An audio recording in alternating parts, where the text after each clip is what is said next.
여러분 요한계시록을 본다 그러면 덜컥 겁부터 나지 않습니까? 저는 그 대학생도 되기 전에 제 친구가 건네준 그 책 하나 때문에 사실은 굉장히 오랫동안 이 종말과 재림에 대해서 오해를 하고 있었어요. 그때는 몰랐는데 제 아주 친했던 친구가 92년도에 예수님이 온다고 하면서 그때 당시에 문제가 있었던 그 이장림 목사님의 그 다가올 미래를 준비하라는 책을 어디서 구해서 저한테 뜨거웠던 저에게 줬고, 뜨거웠던 저가 그 뜨거운 책을 만나면서 거의 뭐 2년을 공부는 하지 않고, 제가 동천고등학교 나왔는데 집이 광안리였는데 걸어 다니면서 복음만 전했던, 그래서 제 인생 나가리 됐던 그 기억이 납니다. 근데 이제 그때는 그래도 어쨌든 좋은 추억이었어요. 그런데 제가 공부를 하면서 깨닫게 된 건 뭐냐면, 그때 한번 이렇게 딱 심긴 이 종말에 대한 잘못된 사고가, 제가 이게 신학을 공부하고 말씀을 연구하는데도 굉장한 영향력을 오랫동안 미치고 그 틀에서 계속 말씀을 해석하고 있다는 것을 제가 깨달으면서, 야, 참 큰일이다.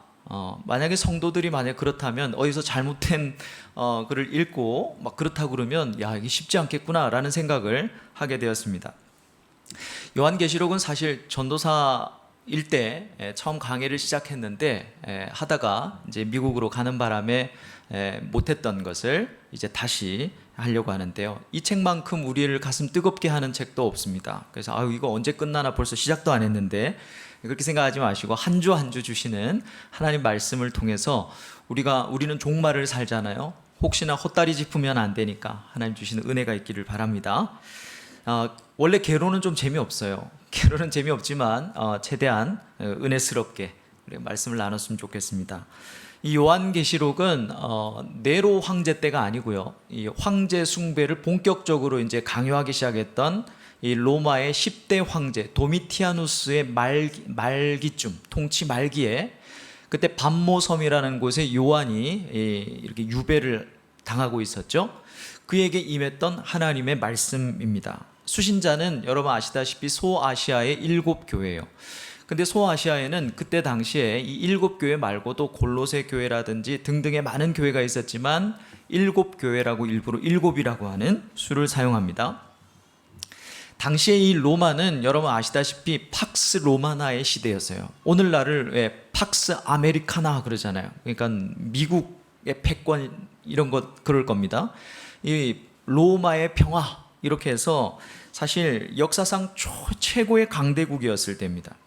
그래서 모든 사람들의 이 번영과 안녕을 로마의 방식대로 지켜주겠다 선언했던, 그래서 팍스 로마나를 받아들이든지 아니면 죽든지 둘 중에 하나 해라, 이런 때였죠. 근데 사실 이 팍스 로마나의 방식이라고 하는 것이 상업을 하는 사람들은 어떻습니까? 길드라고 하는 조직에 무조건 포함이 돼서 우상에게 먼저 바쳤던 고기만 사고 팔 수 있게 해줬어요. 또 기독교는 성찬식 때문에 어떤 오해를 받았는가 하면, 뭐 창문 바깥에서 들으니까 받아 먹으라, 핀이라, 뭐 살인이라 이러니까 지금 저 안에서 어떤 일이 일어나는지 모르잖아요. 그러니까 어떤 소문이 퍼졌냐면 기독교는 애들을 잡아먹는 종교다. 그래서 굉장히 핍박을 당하고 있었을 때였습니다. 뿐만 아니라 이 도미티아누스 황제 때는 이제 이 황제 숭배 사상을 강요하던 때였어요. 그러니까 퀴리오스라고 하는, 주라고 하는 말을 황제 외에 다른 사람에게 붙이면 죽임을 당하는 그런 때였습니다. 그러니까 아무리 팍스 로마나, 평화의 로마라고 말해도 예수 믿는 사람들에게는 평화는 없었던 것이죠. 이런 핍박과 황제 숭배에 강요되는 상황 속에서 성도들에게 보내졌던 편지가 바로 요한계시록입니다. 요한계시록은 여러분 꼭 기억할 때 이거 어떻게 해석해야 돼요? 보니까 뭐 크게 4가지 틀이 있고 많은 사람들이 해석을 합니다. 그러나 꼭 기억해야 될 것은, 요한계시록은 첫 번째 계시 혹은 묵시이면서, 두 번째는 예언이면서, 세 번째는 서신이다. 이 사실을 꼭 기억해야 합니다. 이게 왜 중요하냐면 이 계시면서 예언이면서 서신이라고 하는 이것으로, 이 형식으로 계시록을 해석할 수 있는 방향을 잡아주기 때문에 그래요. 가장 중요한 해석의 틀은 신구약 전체, 성경 전체 틀 안에서 해석을 하되 이 세 가지 형식을 가지고 그 당시의 상황을 고려하여, 무슨 말인지 잘 모르겠죠? 어쨌든 잘 해석해야 된다, 이런 뜻입니다. 요한계시록은 크게 이제 세 부분으로 나눠져요. 오늘 보게 될 1절부터 8절까지가 에필로그, 프롤로그입니다. 그리고 제일 끝에 22장 16절부터 21절까지가 끝말씀, 끝맺음. 그 다음에 그 중간이 이제 본론이겠죠. 본론은 여러 가지 세 부분으로 나누는 사람도 있고 7부분으로 나누는 사람도 있고, 그때 가서 하도록 하겠습니다. 특별히 오늘과 다음 주에 살필 이 프롤로그의 부분은요, 요한계시록을 전체를 요약한다고 해도 과언이 아니에요. 그래서 해석을 어떻게 해야 하는가에 사실은 이 석절만 잘 공부해도 요한계시록은 이렇게 해석을 해야 되는구나 라고 우리가 살펴볼 수 있기 때문에 꼼꼼히 좀 살펴봐야 됩니다. 그래서 오늘은 이 요한계시록의 전체적인 개론을 통해서 이 책이 어떤 책이고 또 우리에게 주시는 이 거대한 메시지가 어떤 것인지를 한번 확인해 볼 수 있기를 바라요. 우리 1절을 한 번 더 같이 한번 읽어보겠습니다. 1절 시작. 예수 그리스도의 계시라.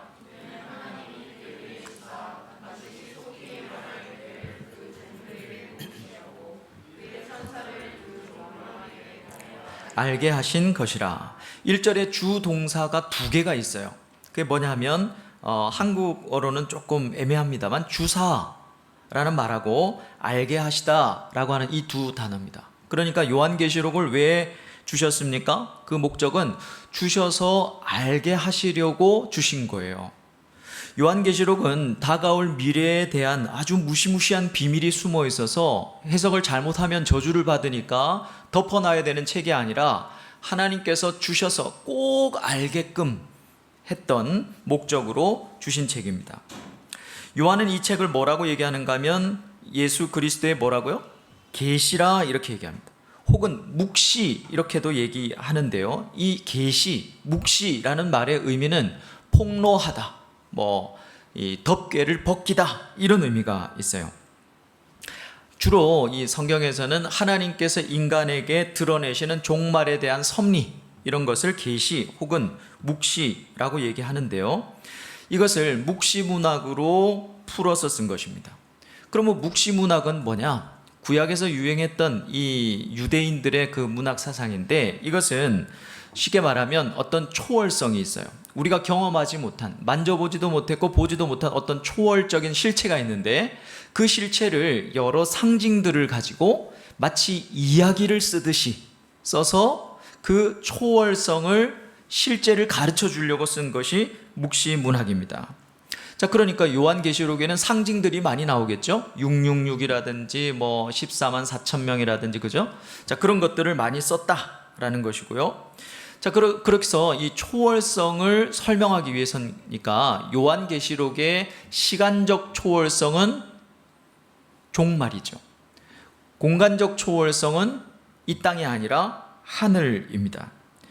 그러니까 이 요한계시록, 이런 초월성을 가진 계시를 우리 교회에게 주시면서 너희들 꼭 알아야 돼, 반드시 알아야 돼 라고 하시는 말씀의 의미가 뭘까요? 그것은 이 교회가 그리스도 안에서 이 종말과 하늘을 사는 초월적 존재라는 사실을 너희들 반드시 알아야 돼 라는 말입니다. 요한계시록은 여러분 교회에 주는 말씀이에요. 그러니까 교회가 이걸 꼭 알아야 된다, 이 말은 뭐냐면 이 땅에 있는 교회는요, 그게 어떤 교회든 간에 전부 다 어떤 의미에서는 가짜라는 거죠. 가품이라는 거죠. 우리는 하늘에 있고 종말에 있는 그 교회의 실체를 우리는 경험하고 있는 것입니다. 자, 그런데 요한은 이 계시록을 자신의 계시라고 말하지 않고 예수 그리스도의 계시다 이렇게 말하죠. 자, 이 말은요, 어떤 두 가지로 해석을 할 수 있는데, 예수님이 주체가 되는 계시기도 하면서 예수님이 대상이 되고 내용이 되는 계시이기도 하다라는 의미입니다. 여러분 이것도 우린 뭐 다 아는 건데요. 그러나 이 중요한 게 있어요.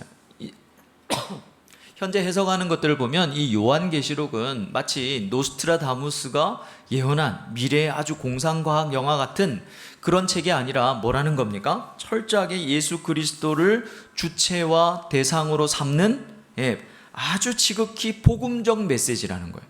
우리가 사복음서를 볼 때 복음적 메시지라 그러지 않습니까? 요한계시록도 어떤 미래에 대한 대단한 일을 말하는 게 아니라 예수 그리스도가 주체시면서 예수 그리스도를 내용으로 하는 복음적 메시지로 해석할 수 있어야 한다는 것입니다. 자, 그러면서 이 계시를 누가 누구에게 주었냐? 계시의 경로를 말하고 있는데요. 자, 1절을 잘 보시면 1절 안에 다 있어요. 하나님이 예수님에게 주셨고 천사와 요한을 통해서 누구에게 주셨습니까? 그 종들에게 주셨어요. 그러니까 계시록의 원래 송신자는 하나님입니다. 요한이 아니고 하나님이고 최종적인 수신자는 누구죠? 그의 종들입니다. 그 종들입니다. 자, 그러면 그 종들이 누구일까요? 이것은 요한이라든지 사도나 목사님들이 아니고 여러분 이 종들이라고 하는 것은 그 교회 공동체를 말하는 것입니다. 교회에 주었다 그랬죠? 여기에 중요한 메시지가 있어요. 예수 그리스도의 계시를 이런 경로를 통해서 결국은 누구에게 다다르도록 했다? 교회 공동체, 그의 종들인 교회 공동체에 다다르게 했다라는 말은 교회는 이 메시지를 틀림없이 알아야 한다는 뜻이에요. 여러분 알고 있습니까? 그리고 두 번째는요, 똑같이 또 다른 누군가에게 이 메시지를 딜리버리 해야 된다라고 하는 메시지가 담겨 있는 것이죠. 전하지 않는다면 받은 것이 아니라는 뜻입니다. 여러분 복음의 특성이 뭡니까? 그걸 받으면 구원받는다? 맞아요. 그러나 훨씬 더 강조하고 있는, 종말에 강조하고 있는 것은 뭐냐면 복음은 받았다면 반드시 전해야 하는 것이라고 하는 메시지가 있는 것이죠. 1절을 잘 보면 이 계시의 내용이 무엇인가를 세 단어로 설명합니다. 그게 뭐냐면 반드시, 속히 일어날 일들이라고 되어 있죠. 여러분 여기서 이 반드시는 반드시 해야 된다라고 하는 영어의 must, 그러니까 이 day 구문이에요. day. 반드시 on day 할 때 그 day입니다. 이 말은 사복음서에서 주로 얻을 때 사용되는가 하면 예수님의 고난, 예수님의 죽으심, 예수님의 부활 이럴 때 사용되는 말이에요. 그리고 일어날 이 말은 되어져야만 하는 이라는 신적 수동태입니다. 자, 그러니까 반드시 속히 일어날 일이라는 것은 하나님에 의해서 반드시 속히 되어져야만 하는 일에 대해서 요한계시록은 우리에게 전달하고 있는 거예요. 그게 뭘까요? 반드시 속히 되어져야만 하는 일이 뭘까요? 여러분 여기서 이 단어, 세 단어가 중요합니다. 반드시 속히 일어날. 이 말은요, 요한이 그냥 써낸 얘기가 아니에요. 요한계시록을 우리 같이 공부해 가면서 살펴보겠지만 굉장히 많은 구약을 인용하고 있는데 이 말씀은 다니엘서 2장을 인용한 말씀입니다. 구약의 대표적인 묵시문학의 대표가 다니엘서거든요. 다니엘서 우리 2장 28절 29절을 같이 한번 읽어보겠습니다. 자, 다 같이 시작. 오직 은밀한 것을 나타내실 이는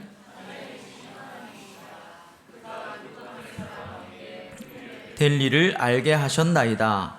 왕의 꿈 곧 왕이 침상에서 머릿속으로 받은 환상은 이러하니이다. 왕이여, 왕이 침상에서 장래일을 생각하실 때에 은밀한 것을 나타내시는 이가 장래일을 왕에게 알게 하셨사오며. 자, 구약을 번역할 때는 이 신약이랑 딱 매치가 되지 않지만 반드시 속히 되어져야만 하는 일이라는 이 어형이 그대로 들어가 있어요. 자, 이 다니엘서 2장은 어떤 내용입니까? 느부갓네살이 어느 날 꿈을 꾸죠. 근데 그 꿈을 도저히 해몽을 해주는 사람이 없자 다니엘이 짠 나타나서 다니엘이 그 이야기를, 이 꿈을 해석해주는 장면입니다. 자, 다니엘이 말하는 장래에 반드시 일어날 일은 다니엘서에서 명확하게 나오죠. 그건 뭐냐면 하나님 나라의 도래입니다.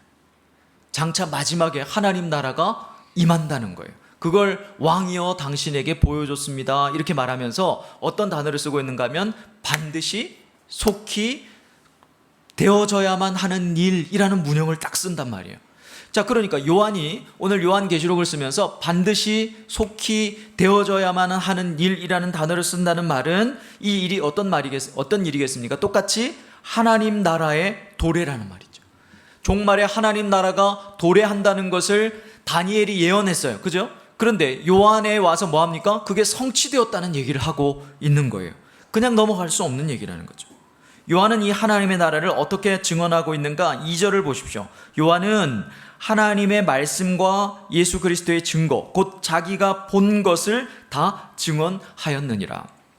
목사님, 이해 안 되는 부분 없는데 그냥 넘어가죠. 그럴 수가 없어요. 8절까지는 조금 꼼꼼하게 봐야 돼요. 왜냐하면 여러분 잘 보십시오. 지금 요한이 계시를 하고 있는 것은, 예언을 하고 있는 것은 뭐냐면 하나님의 말씀과 예수 그리스도의 증거예요. 이건 같은 것이에요. 근데 그걸 어떤 방식으로 증언하고 있습니까?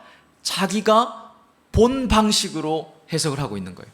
증언을 해주는 거예요. 그 말은 무슨 말입니까? 요한이 하나님의 말씀과 증거를 봤다, 이 말은 환상적인 어떤 요소가 있었다는 뜻이죠. 그리고 환상적인 요소로 내가 그걸 봤다라고 하는 것은 그 상징적인, 환상 속에는 상징적인 요소들이 있다는 것을 말하는 겁니다. 여기서 주의할 점은 요한이 분명히 환상을 봤어요. 그래서 그것을 전했는데 여기서 주의할 점은 이 환상을 보고 마치 요한이 기계적으로 써내려가듯이 받아쓰게 한 것이 아니라는 것을 알아야 합니다. 공부를 해보면 알죠. 그래서 기계적 영감이 아니라 이걸 뭐라 그럽니까?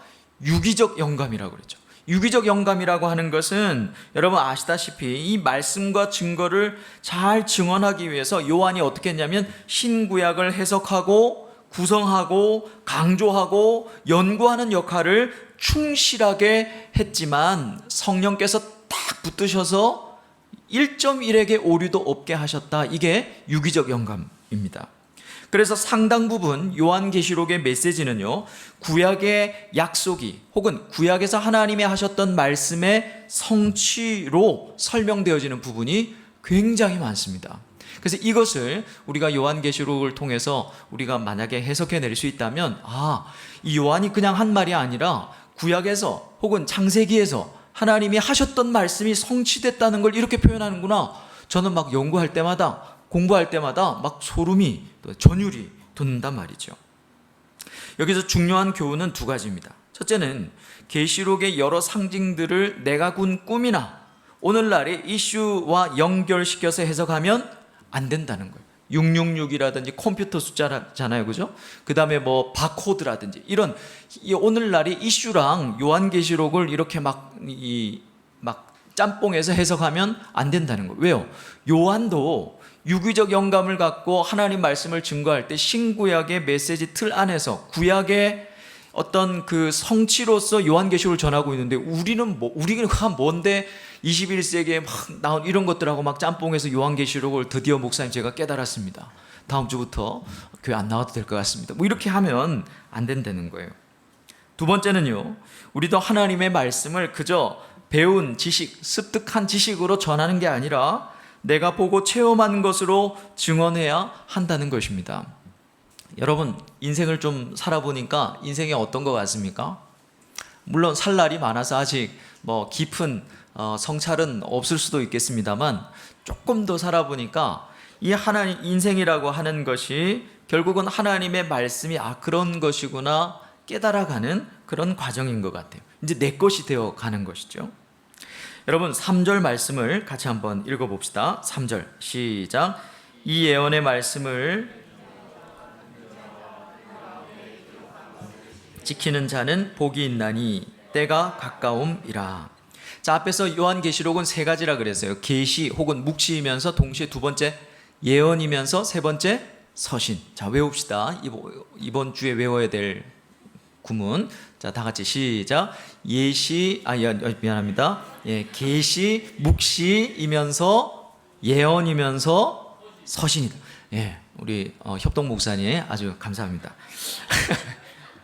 이 세 가지를 꼭 기억해야 돼요. 그러니까 3절의 말씀해 보니까 이제는 처음에는 계시, 묵시라고 가르쳐 주더니 두 번째는 뭐라 그럽니까? 예언이라고 지금 말하고 있는 거예요. 두 번째 성격을 지금 설명하고 있는 거죠. 자, 예언이 뭡니까? 예언. 미래의 일을 말하는 걸까요? 여러분, 예언의 의미를 우리가 잘 파악하려면 이 예언이라는 것이 사실 활발했던 것은 신약이라기보다는 구약이죠. 구약에서 이 예언을 뭐라고 말하고 있는지를 봐야 합니다. 구약에서 예언을 담당했던 사람들을 뭐라 그럽니까? 선지자라고 그러죠. 이 나비라고 그럽니다. 나비. 우리 뭐 예쁜 고양이 보고도 나비야 그러지만 하나님 말씀을 계시하고 또 선포하도록 영감받은 사람들, 선지자를 나비라고 그래요.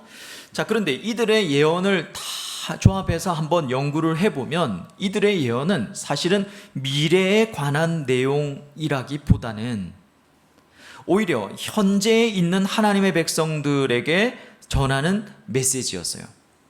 자, 그래서 예언이라고 하는 것은 애당초 구약에서부터도 미래에 대한 어떤 것을 말하는 것이 아니라, 잘 들으세요, 과거와 현재와 미래가 유기적으로 연결된 현재의 메시지였다는 거예요. 이게 예언이에요. 여러분, 그러므로 예언 이러면 우리가 그냥 프로핏, 그러니까 뭐 앞에 있는 거 먼저 예언하는가 보다, 물론 그런 의미도 있지만 과거와 현재와 미래가 아주 유기적으로 연결되어 있는 현재의 메시지란 말이죠. 이게 예언이에요. 여러분, 요즘 예언 사역이라고 하면서 말씀을 빌어 어떤 사람의 미래를 말해주고 하는 것은 마치 점쳐주는 것 같기 때문에 여러분 좀 조심할 필요가 있습니다. 요한계시록은 1차적으로 여러분 틀림없이 어때요? 미래에 대한 예언이 있죠. 그러나 사실 생각해보면 지금의 시점으로부터는 과거에 그 당시의 성도들이 경험했던 현재의 상황 속에서 하나님이 주신 메시지란 말이죠. 그래서 우리가 계시록을 읽을 때 먼저 그 당시에 1차 청중들의 상황을 이해하는 것이 필요합니다. 여러분, 우리가 모든 성경이 마찬가지예요. 구약을 읽든 신약을 읽든 여러분 첫 번째로 뭐 해야 되냐면 그 당시에 성도들에게 주셨던 상황이 어떤 건가 라고 하는 것을 먼저 이해해야 돼요. 그 다음에 나의 상황으로 적용을 해야 합니다. 여러분, 우리가 큐티 할 때 유의점이 이거지 않습니까? 그냥 무조건 말씀을 듣고 그런 해석의 작업 없이 그냥 바로 나에게 적용시키는 것은 굉장히 위험한 거예요. 큐티가 나쁘다는, 위험하다는 뜻이 아니라 우리가 항상 먼저 그런 작업들이 있어야 되는 것이죠. 요한계시록도 마찬가지입니다. 자, 그러면서 요한은 복을 선언하고 있습니다. 복하노라, 복이 있나니, 이것은 고대 서신의 머릿말의 전형적인 특징이죠. 자, 세 번째 특징 뭐라 그랬습니까? 서신서라 그랬죠. 다음 주에 이 서신에 대해서는 훨씬 더 우리가 충격적인 메시지를 듣겠지만, 자, 세 번째는 이제 서신이라고 얘기합니다. 어떤 복입니까? 예언의 말씀을 읽는 자들과 듣는 자들과 지키는 자들에게 임할 복에 대해서 선언합니다. 자, 여기서 여러분 몇 가지 놓치지 말아야 할 포인트가 있어요. 첫 번째는 이 읽는 자라고 할 때 이 읽는 자 앞에 있는 정관사는 단수입니다. 단수예요. 그런데 듣는 자와 지키는 자라고 할 때는 그 앞에 관사가 붙었는데 복수 관사가 붙었어요. 자, 이게 왜 그럴까요? 뭐 당연하네요. 듣는 자와 읽는 자, 지키는 자가 더 많으니까 복수겠죠 라고 할 수 있습니다만 사실 그런 의미가 아니고, 여러분, 이것은 그 당시의 예배 형태를 염두에 둔 표현입니다. 지금과 똑같아요. 한 사람이 말씀을 읽고 여러 회중이 말씀을 들었기 때문에 이렇게 표현하는 것이죠. 자, 그렇기 때문에 이게 무슨 말씀일까 잘 생각해 봐야 됩니다. 요한이 선포하는 이 복은 한마디로 교회 공동체에 선포되는 복이다라는 의미예요. 자, 두 번째는 유의할 점은 듣는 것과 지키는 것을 하나의 행위로 간주하고 있다는 겁니다. 지키지 않으면 들은 것이 아니라는 뜻이에요. 많이 들었는데 하나도 안 지킨다면 그건 들은 것조차도 아니라는 겁니다. 세 번째, 복이 있다라는 말을 문두에 써요. 그래서 문두에 쓰는 거 뭐라 그랬습니까? 강조 형태라 그랬죠. 옛날에 이 싸이의 노래 강남스타일 전에 전 세계적으로 막 유행했던 노래가 있었죠. 마카레나 이러면서 이런 거 있죠. 오 복있나니 그런 뜻입니다. 마카리오스 똑같은 거거든요. 근데 이런 문형을 썼다는 것이 무슨 말이냐면, 여러분, 복이 있나니 마카리오스라는 말을 문두에 쓰는 것은요, 구약에서는 시편에 복이 있는 사람은 이런 말 있죠. 그 다음에 잠언에도 많이 있습니다. 신약에도 팔복에 있고요, 마가복음에 나오고요, 등등 많이 나옵니다. 자, 그러니까 신구약 전체에서 선포된 전형적인 복의 패턴을 그대로 요한계시록에서 쓰고 있어요. 그리고 요한계시록 전체를 보면 여러분 복이 있나니라고 하는 이 마카리오스라는 말이요 몇 번 나오냐면 7번 나옵니다. 그래서 그것은 말씀을 따라 찾아보겠고요. 자, 신구약 전체에서 선포된 복의 형태를 그대로 똑같이 쓰면서 그것도 완전과 충만을 상징하는 7번을 선포했다는 말이 무슨 말일까요? 그것은 이 복이 신구약 전체의 결론적이고 최종적인 복이라는 뜻입니다. 여러분, 우리 창세기 1장으로 돌아가 볼까요? 그때 하나님께서 천지를 창조하시고 여러분 아담에게 뭐 하셨습니까? 복을 명하셨죠. 주셨어요. 그리고 하나님이 뭐라 그러셨습니까? 보시기에 좋았더라. 그것을 우리가 토부라고 한다 그랬어요. 근데 신약에서 이 복이라는 말이 여러분 헤세드라는 말도 되면서 토부라는 말도 되면서 굉장히 다양하게 쓰이거든요. 그러니까 창세기 1장에서 하나님께서 아담에게 약속하셨던 그 복이 말세에 교회 공동체를 통해서 성취될 것을 선포하고 있는 것입니다. 그냥 말씀 읽으면 니네들한테 복되는 거야 이런 의미가 아니라 창세기 1장에서 하나님께서 아담에게 복이 있으라 말씀하셨고 아브라함에게 너는 복이 되라 라고 말씀하셨던 그 복이 다 깨졌잖아요. 그런데 이제 종말이 되어서 교회 공동체를 통해서 그 복이 이제 드디어 성취된다는 말씀을 하고 있다는 뜻입니다. 여러분 예배는요 뭡니까? 내 생각을 딜릿하고 하나님의 생각을 리셋하는 거예요. 여러분 그렇게 하시기를 바랍니다. 하나님 말씀을 읽고 듣고 지키는 것은 의무가 아니라 복이란 말이에요. 여러분 리셋하십시오. 하나님 말씀을 읽고 듣고 지키는 것은 의무가 아니라 복입니다. 이 개념을 바꾸지 않으면 말씀은 항상 우리를 힘들게 하는 것이 될 수밖에 없어요.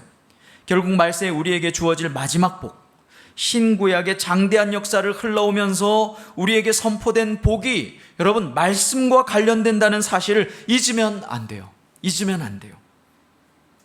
말씀으로 오신 그 주님 앞에 우리가 어떻게 반응하는 겁니까? 읽음으로, 들음으로, 지킴으로 이렇게 반응하는 자들에게 약속하신 복이 성취될 것입니다. 여러분 복은 잘해야 받는 상이 아니에요. 복받을 짓을 해야 복을 주지 그런 개념이 아니라 그랬습니다. 하나님의 열심으로 이루실 약속의 성취가 복이에요. 여러분 우리는 뭔가를 잘해야 은혜를 받는 사람이 아니라고 그랬죠. 복이 이미 은혜가 이미 우리 가운데 와 있다 그랬습니다. 여러분 복도 마찬가지예요. 여러분들 스스로의 수준을 잘 평가하십시오. 우리가 뭔가를 잘해야 복받을 짓을 해야 복을 받는 인생이 아니라 하나님의 열심으로 성취할 개념이 하나님이 이루실 일이 너희들을 복되게 하는 거야. 이렇게 요한이 계시록을 통해서 우리에게 말씀하고 있는 거예요. 저는 이번 한 주 이 말씀을 묵상하면서 얼마나 기뻤는지 모르겠습니다. 얼마나 기뻤다고 말하는 건 조금 거짓말인 것 같고 조금 기뻤어요. 왜 기뻤냐면 내가 그렇게 복된 사람인가? 난 그렇게 복된 인생이 아닌 것 같은데 라고 생각하는데도 하나님은 내가 복 받는 걸 뭐라고 그래 너 조금만 더 정신 차리면 내가 복 줄게 이런 맥락이 아니라 하나님의 열심으로 창세기에서 약속하셨던 그 복을 나에게 하나님 당신의 열심으로 성취시키는 것으로 나에게 주어질 복을 설명하고 있다는 거예요. 우리가 해야 될 것은 뭡니까? 하나님 앞에 반응하는 거죠. 말씀을 읽고 듣고 지키는 자가 복이 있나니 그런 자들에게 하나님께서 약속하신 그 복을 성취하시겠다고 선포하는 것입니다. 그러니 얼마나 귀한 겁니까? 자, 그런데 여기서 우리가 꼭 알고 넘어가야 될 중요한 오늘 메시지 중에 제일 중요한 부분이 있는데요. 그것은 말씀을 읽고 듣고 지키는 것이 복된 이유가 뭐냐는 겁니다. 그 이유가 뭘까요?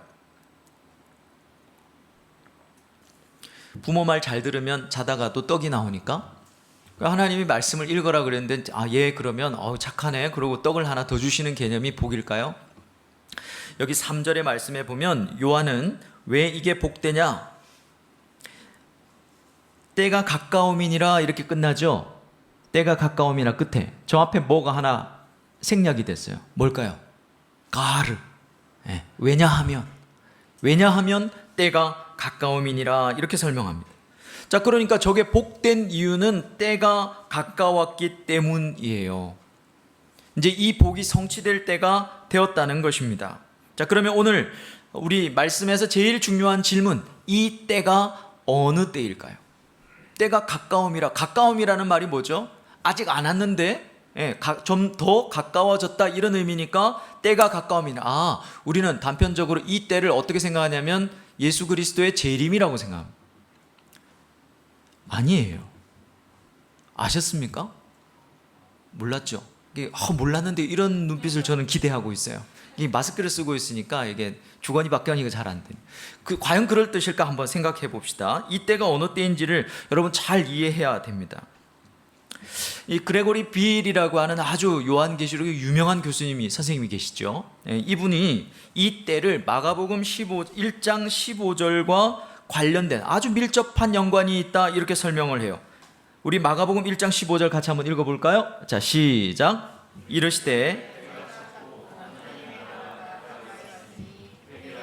복음을 믿으라 하시더라. 자, 여기에 보니까 때가 찼고 하나님 나라가 가까웠고, 이 두 가지 개념이 있죠.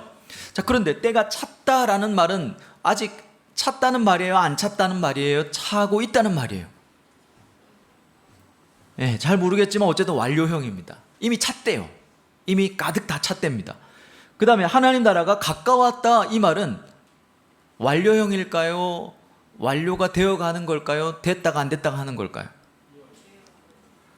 우리 한국말로는 그렇지만 사실은 가까웠다라는 말이 놀랍게도 똑같이 완료형이에요. 자, 그 말은 두 개념이 같은 개념이라는 뜻이죠. 자, 이제 이해했습니다. 때가 찼다는, 이미 차버렸다는 개념하고 하나님 나라가 가까웠다는 개념하고 똑같은 개념이구나, 알았어요. 자, 그래도 이게 정확하게 어떤 때인지는 잘 모르겠죠.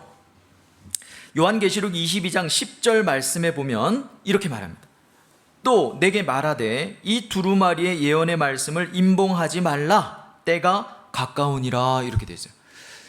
이 말씀을 사실은 이렇게 임봉이 되어 있었어요. 그래서 아무도 이걸 열 자가 없었어요. 요한계시록 5장 앞에 보면. 그런데 요한계시록 5장에 가면요, 이 임봉되어 있던 말씀을 떼는 자가 나타납니다. 그 자가 누구일까요? 교회에서 질문하는 거의 99%는 하나님 아니면 예수님이에요. 모르면 다람쥐 하지 말고 예수님 그러면 돼요. 맞습니다. 거기서는 뭐라고 되어 있냐면 일찍 죽임을 당한 어린 양이 뗐다, 이렇게 되어 있어요. 자, 일찍 죽임을 당한 어린 양은 예수님일 거고, 죽임을 당한 사건은 뭘까요? 십자가입니다. 그렇죠. 자, 그러니까 여기서 사람이 말씀에 인을 뗀 사건은 예수 그리스도의 십자가 사건이에요.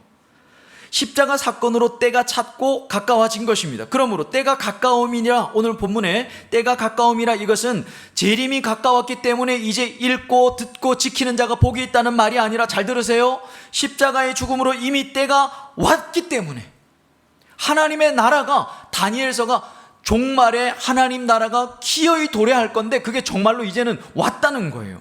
하나님 나라가 곧 올 거다, 이게 아니라 이미 왔습니다. 그러므로 말씀을 읽고 듣고 지키는 것이 복이 있는 이유는 주의 재림이 가까웠기 때문이 아니라 이미 하나님 나라가 와 있기 때문입니다. 여러분, 이 사실을 이해하는 것이 너무나 중요해요. 말장난하는 게 아닙니다. 하나님 나라가 이미 와 있어요. 가득 찼어요. 그렇기 때문에 말씀을 읽고 듣고 지키는 것이 복이 있다. 여러분, 이거 충분히 이 수용이 되십니까? 요한은 지금 이미 와 있는 실현된 종말의 전제하에 복을 선포하고 있는 겁니다. 그런데 성도들은 어때요? 여러분, 우리는 어떤 복을 얻고 있습니까? 구하고 있습니까? 아직 오지 않은 종말의 전제하에 복을 구하며 살더라는 거예요. 우리가 저 나라 가면 하나님과 함께 살 것은 알아요. 그때는 지극한 복의 상태에서 살 거 알아요. 그렇기 때문에 이 땅을 살아가면서 조금 모자란 이 땅에서의 복을 구하며 사는 게 성도들인데, 요한이 그런 성도들에게 뭐라 그러냐면 아니라는 거예요. 이미 하나님의 나라가 이 땅에 충만하게 와 있기 때문에 이제 마지막 복을 너희들이 알아야 하고 그 복을 구하며 살아야 된다고 말하고 있는 것입니다. 그러나 우리는 이 땅에서 출세하고 잘 되는 복을 구하며 살죠. 요한계시록은 그런 우리에게 하나님의 나라가 이미 도래했다는 전제하에 마지막 복을 선포하고 있는 것입니다. 그러므로 가장 복된 사람은요, 이미 도래한 하나님 나라의 법인 말씀을 읽고 듣고 지키는 사람입니다.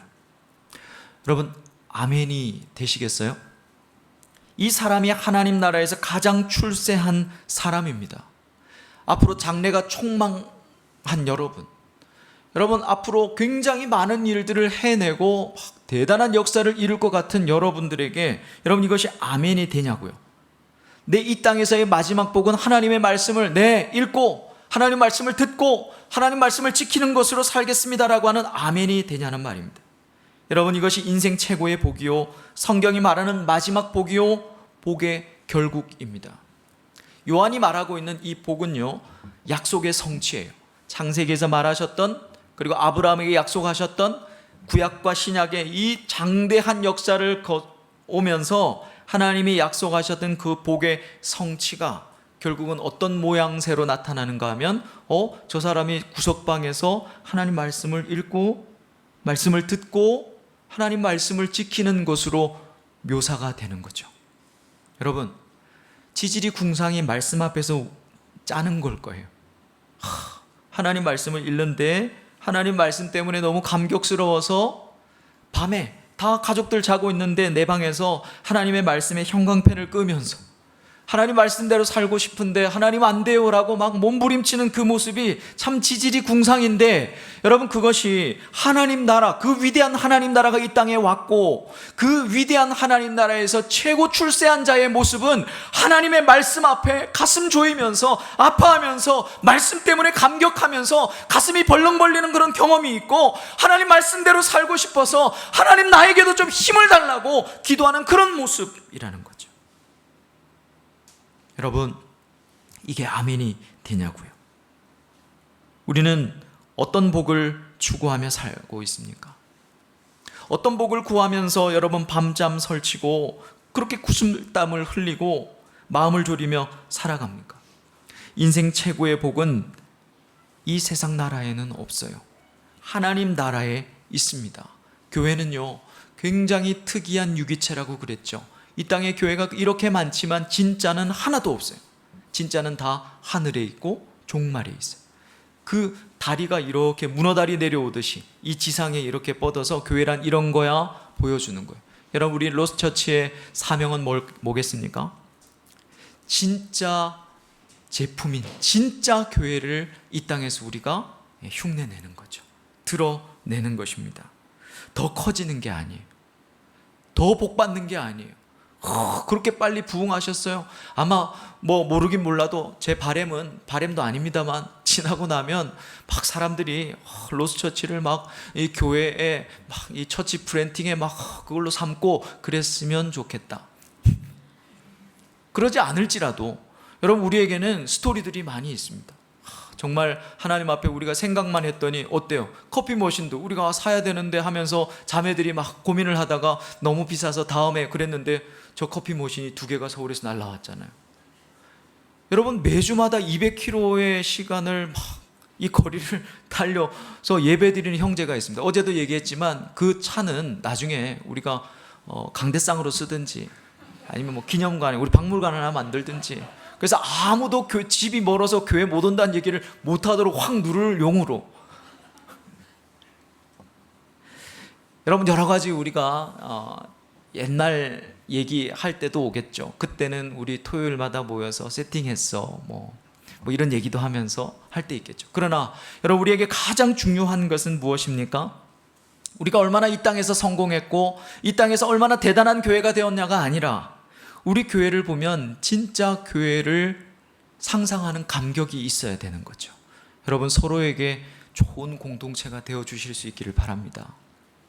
정말로 이 교회가 하나님이 기뻐하시는 교회가 될 수 있도록 여러분 같은 그림을 그릴 수 있기를 바랍니다. 우리는 오늘 복의 결국을 들었습니다. 여러분, 이 땅에 우리는 어떤 복을 추구하고 있는지를 돌아보고 정말로 하나님께서 나에게 성취시키시려고 하는 그 복이 무엇인지 여러분 꼭 기억할 수 있기를 바라요. 말씀을 정리하겠습니다. 요한계시록은 계시요 묵상이면서 예언이면서 서신입니다.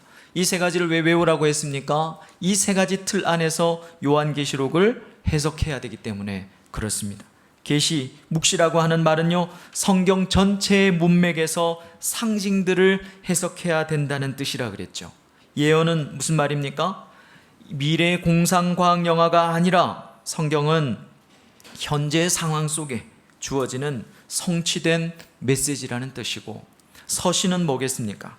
다음 주에 서신에 대해서 여러분 참 가슴 뜨거운 이야기를 다시 나누겠습니다만, 오늘 이 본문상에서 서신은 하나님이 우리를 향하신 사랑의 마음이 드러나는 게 서신 아니겠습니까? 공문 아니에요. 요한계시록은 공문 아닙니다. 서신입니다. 레터란 말이죠. 요한계시록은 이것을 복이라는 말로 우리에게 가르쳐주고 있습니다. 말세를 사는 우리의 가장 중요한 사명은요, 하나님의 마음을 아는 것입니다. 여러분, 그것은 반드시 속히 되어질 일을 아는 것이에요. 여러분, 이미 하나님 나라가 도래했습니다. 그리고 그것은 하나님 나라가 이미 도래했다는 사실을 아는 것이고, 무엇이 인생 최고의 복인지를 아는 것입니다. 이 복은 이미 와 있는 하나님 나라의 법인 말씀을 읽고 듣고 지키는 삶을 사는 것이죠. 하나님 나라가 이미 왔어요.